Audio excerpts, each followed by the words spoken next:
Welcome to Falcon computer academy. मैं हूं केवल विजय और मैं आज आपको पढ़ाने जा रहा हूं चेक बॉक्स क्रिएट करने के बारे में। जैसे कि आपको यहां पे एमएस एक्सेल शीट के ऊपर नज़र आ रहा है कि इस तरह से चेक बॉक्स मैंने क्रिएट किया हुआ है। आप भी बड़ी आसानी के साथ एक छोटे से फॉर्मूले की मदद से इस चेक बॉक्स को क्रिएट कर सकते हैं। तो सबसे पहले आपने क्या करना है, एक न्यू शीट हम ले लेते हैं और उसके बाद आपने वो एरिया सेलेक्ट करना है जिस एरिया के अंदर आप चेक बॉक्स यहाँ पे क्रिएट करना चाहते हैं।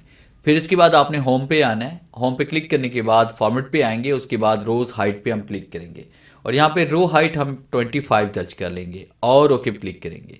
फिर उसके बाद दोबारा आपने फॉर्मेट पे आना है और यहाँ पे हमने कॉलम विड्थ पे क्लिक करेंगे। कॉलम विड्थ हम यहाँ पे 5 दर्ज करेंगे और ओके पे क्लिक करते हैं। फिर इसके बाद अपनी ज़रूरत के मुताबिक आपने यहाँ पे उतना एरिया सेलेक्ट करना है जितने एरिया के अंदर आपने ये चेक बॉक्स यहाँ पे क्रिएट करना है। जैसे फर्स्ट कीजिए कि मैं यहाँ पे ये वाला एरिया सेलेक्ट कर रहा हूँ या मैं इतना एरिया इसमें सेलेक्ट कर लेता हूँ और सेलेक्ट करने के बाद फिर आप दोबारा होम टैब पे आएंगे और उसके बाद कंडीशनल फॉर्मेटिंग पे आपने आना है एंड न्यू रूल पे क्लिक करेंगे।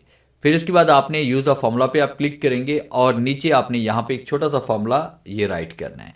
इज इक्वल टू राइट करेंगे, आपने यहाँ पे मोड टाइप करना है, ब्रैकेट ओपन करेंगे और यहाँ पे आपने रो फंक्शन का यूज़ करना है और उसके बाद bracket open and bracket close कर लेंगे। फिर इस पर कॉमा टाइप करेंगे एंड 2 टाइप करना है और ब्रैकेट को आपने क्लोज कर लेना है। अब दोबारा आपने इज इक्वल टू राइट करना है और यहाँ पे टाइप करेंगे मोड और उसके बाद अब आपने रो की बजाय यहाँ पे इसमें टाइप करेंगे कॉलम्स। कॉलम टाइप करने के बाद आपने यहाँ पे ब्रैकेट ओपन है, ब्रैकेट क्लोज करेंगे, कॉमा टाइप करेंगे, 2 टाइप करेंगे एंड उसके बाद आपने ब्रैकेट को क्लोज करना है।